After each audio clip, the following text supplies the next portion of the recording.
बिहार के नियोजित शिक्षकों का आज वर्तमान बिल्कुल बदल गया है। भूतकाल और भविष्यकाल कुछ भी हो, लेकिन वर्तमान बिल्कुल फीट फाट है। स्थिति हाई कोर्ट पटना में लगातार 3 दिनों तक सुनवाई हुई। फैसला सुरक्षित है। उम्मीद सोमवार या होली बाद फैसला सुनाया जाए। बिहार में नए शिक्षा मंत्री ने पदभार ग्रहण कर लिया है। शिक्षा मंत्री सुनील कुमार और के पाठक के बीच पहले से ही तालमेल ठीक ठाक है। गर्मी छुट्टी बाद नियोजित शिक्षक को नई पोस्टिंग मिल सकती है। नमस्कार, मैं हूं आपके साथ सुनील बॉबी। दोस्तों, वर्तमान परिवेश में बिहार के नियोजित शिक्षकों का भविष्य बिल्कुल अब खतरे में नहीं है। नौकरी बिल्कुल वर्तमान में सुरक्षित है और यह सुरक्षा की गारंटी जून तक है। उसके बाद जो होगा वह देखा जाएगा। पूरी खबर को बताने से पहले हम कहना चाहेंगे कि जो नए व्यूअर्स हैं चैनल को सब्सक्राइब कर लें और वीडियो पसंद आए तो तमाम देखने वाले लाइक जरूर करेंगे। आपको बता दें कि आज वर्तमान समय में आज ही चुनाव आयोग ने लोकसभा चुनाव को लेकर तिथियों का ऐलान कर दिया है। 7 फेज में लोकसभा चुनाव होगा। कई तरह की गाइडलाइन अब जो के पाठक निकाला करते थे, अब आचार संहिता के कारण थम सा जाएगा। प्रतिदिन पत्र निकलने का जो सिलसिला था अब कुछ थमेगा। और ऐसे भी आज शिक्षा मंत्री के रूप में सुनील कुमार, जो एक अफसर भी रह चुके हैं और एक अच्छे मंत्री के रूप में भी जाने जाते हैं। आपको बता दें, चुनाव 7 फेज में है। 19 अप्रैल से 1 जून तक होना है और 4 जून के नतीजे आएंगे। तो अब तो 4 जून के नतीजे के बाद सरकार का गठन होगा, यानी पूरे जून ले लीजिए। तो इस आधार पर पूरे जून तक आप सुरक्षित हैं। यानी कि गर्मी छुट्टी के बाद अगर हाई कोर्ट पटना यह भी फैसला देती है, सरकार और विभाग के आदेशानुसार सभी नियोजित शिक्षकों को सक्षमता परीक्षा देना है और जो मांग है कि हम सक्षमता देंगे लेकिन हमें इस कंडीशन में, तो वो कंडीशन बने। भले आज के मुताबिक कल सक्षमता देने के बाद नियोजित शिक्षकों का भविष्य सुरक्षित हो और बेहतर हो, पे मैट्रिक्स के आधार पर वेतन हो, सेवानिरंतरता बनी रहे। और जब सक्षमता परीक्षा वाली बात आएगी तो कहीं ना कहीं तबादला की भी बात होगी। भली वह तबादला जिला बदर न हो, लेकिन अपने ही जिले में तो जरूर होंगे जहां महिला शिक्षिकाओं को दिक्कत होगा। बढ़ चढ़ के भाग भी ली हैं तो सोच समझ के लिए होंगे। निश्चित तौर पर उन्हें कोई प्रॉब्लम होनी नहीं चाहिए। चलिए मुद्दे की बात करते हैं। आज नए शिक्षा मंत्री के रूप में सुनील कुमार ने पदभार ग्रहण कर लिया। आपने तस्वीर भी देख ली होगी, स्क्रीन पर भी हम दिखाने की कोशिश करेंगे कि एक बगल में शिक्षा मंत्री के रूप में सुनील कुमार बैठे हुए हैं और मुस्कुराता हुआ चेहरा बगल में के पाठक की है। पहले भी दोनों साथ साथ काम कर चुके हैं मद्य निषेध विभाग में। एक चीज जरूर होगा कि जो फटाफट लेटर निकला करते थे उनके हवाले से, अब मंत्री जी से होकर ही वह लेटर को गुजरना होगा। सहमति के बाद ही कोई फैसले लिए जाएंगे। जहां बहाली वगैरह की बात होती थी तो SCS के पाठक हीरो हुआ करते थे। लेकिन अब शायद ऐसा नहीं होगा। सीधा सरकार की ओर से घोषणा होगी, सरकार लेगी। यानी कहीं ना कहीं बिहार के मुख्यमंत्री नीतीश कुमार के दोनों उंगलियां हैं, चाहे शिक्षा मंत्री हूं या प्रमुख सचिव हूं, अब वो जैसा चाहेंगे वैसा ही होगा। यानी कि आपको बता दें कि सुनील कुमार ऐसे व्यक्ति हैं जो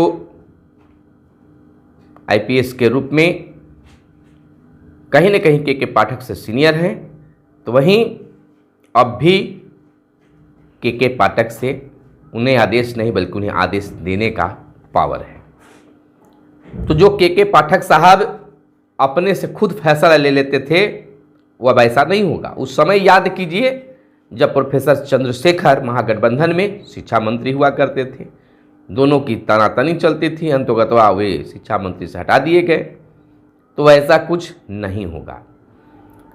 के पाठक को सुनील कुमार समझते हैं भाषा को, और सुनील कुमार की भाषा को के पाठक समझते हैं। चर्चा तो यह भी है कि क्या मंत्री होते हैं और क्या पदाधिकारी होते हैं मद्य निषेध विभाग में, दोनों को पता चला है। तब वहां से के पाठक मद्य निषेध से गए। तो यहां भी अब माहौल कुछ बदलेगा। शिक्षक की बात करते हैं, तो इस स्थिति में थोड़ी सी रुकिएगा कि इस स्थिति में सरकार जो है लोकतांत्रिक माहौल है, तो सरकार या शिक्षा मंत्री शिक्षकों से भी सीधा उनकी समस्या को सुनेंगे, और जो अपने आप में पूरा विभाग हैं के पाठक साहब, उसमें थोड़ी सी दिक्कतें आएगी। सोच समझकर अब पत्र निकालने की ज़रूरत होगी। तो यहाँ पर थोड़ी सी नियोजित शिक्षकों को राहत मिलने वाली है। दूसरी बात, हम आते हैं कोर्ट पर। तो नियोजित शिक्षक पढ़ाते कहाँ हैं?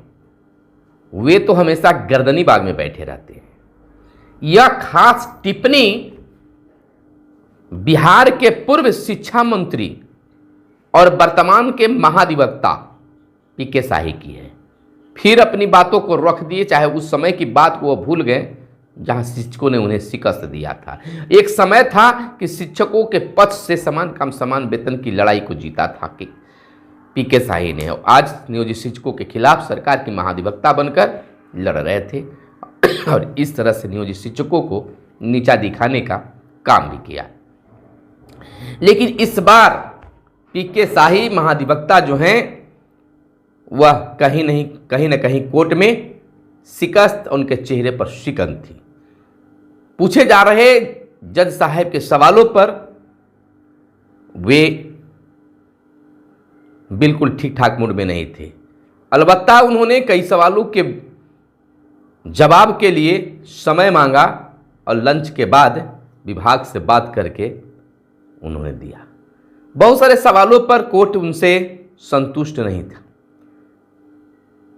इस स्थिति में कहा जा सकता है कि जो नियोजित शिक्षकों की मांग है कि बिना शर्त राजकर्मी की दर्जा, वह कहीं मिल न जाए, और ऐसा अगर हुआ तो जो सक्षमता परीक्षा दिए हैं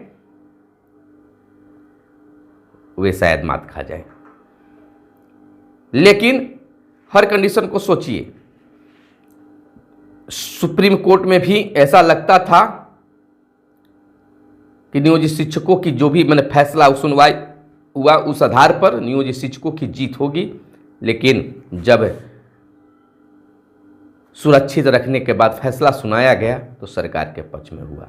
आज कुछ भी हो सकता है, कहना मुश्किल है, लेकिन दोनों पक्षों की हमने बात किया। पहला पक्ष रखा, दूसरा पक्ष। अगर कोर्ट सरकार के पक्ष से उतरती है, सही सरकार के फैसले को मानती है, तो होगा कि सभी नियोजित शिक्षक सक्षमता परीक्षा दें और राज्यकर्मी बने। देखिए, अंतिम कंडीशन में जब सरकार की बात खाली सुननी हो तब इस तरह का फैसला आ सकते हैं। तो अब उस समय सक्षमता परीक्षा सबको देना होगा, लेकिन कंडीशन चेंज होगा। अभी तक बहुत कुछ तैयार नहीं है कि आप विशिष्ट शिक्षक बन जाएंगे तो आपको क्या क्या लाभ मिलेंगे। यह जरूर बता दिया गया है कि इन लाभों से आपको हटा दिया जाएगा, सेवा निरंतरता समाप्त हो जाएगी, नई पोस्टिंग आपको होगी। ये चीज़ों को बता दें क्या लाभ विशेष मिलेगा, या नहीं केवल आप प्राण नंबर आपको मिलेंगे और नियोजित शिक्षक के नाम पर विशिष्ट शिक्षक हो जाएंगे। आपका कार्य क्षेत्र पूरा बिहार होगा, नियोजन इकाई आपका खत्म होगा। बस यही चीज़, कहने सुनने वाली चीज़। तो कहीं ना कहीं नियोजित शिक्षकों के दोनों हाथों में लड्डू है, जीत में भी हार में भी। यानी कि हार करने का मतलब ये ना समझ लीजिए कि शिक्षकों की हार हो जाएगी और जो इन्होंने ऑर्डर निकाला है वह 100% कोर्ट मान लेगी। अब कहिए इसलिए मैं दबाव देकर कह रहा हूं कि नियोजित शिक्षकों का जीत कन्फर्म है, क्योंकि आपके पास एक वीडियो पहुंचा होगा 1 या 1.5 मिनट का, गया का वह वीडियो है। बीते दिन के पाठक साहब गया में थे, विद्यालय के निरीक्षण कर रहे थे, TR 3 के परीक्षार्थियों से मिल रहे थे, बातें कर रहे थे, लोग सेल्फी ले रहे थे।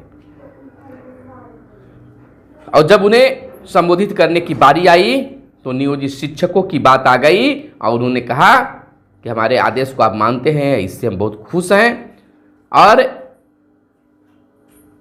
आप सक्षमता परीक्षा दिए हैं, ये अच्छी बात है। गर्मी की छुट्टी भी आपको दी जाएगी, विचार चल रहा है, अगले बार से सोची जाएगी।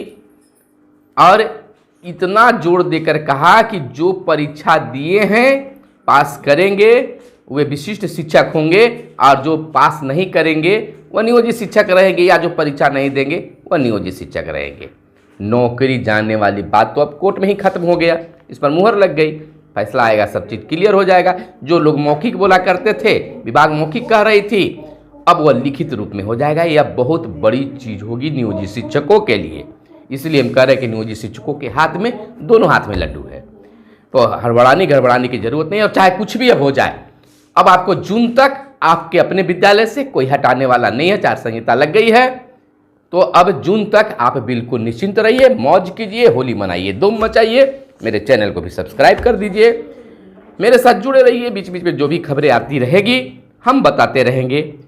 और चुनाव संबंधी खबरों को भी देखने के लिए चैनल से हमारे बने रहिए, अपने दोस्तों के पास में शेयर कीजिए। हर तरह की खबरें बताएंगे, लेकिन एक चीज़ कह रहे हैं, याद रखिएगा कि आपका मगध संवाद कहा था कि नियोजित शिक्षकों के हक में, पक्ष में फैसला आएगी।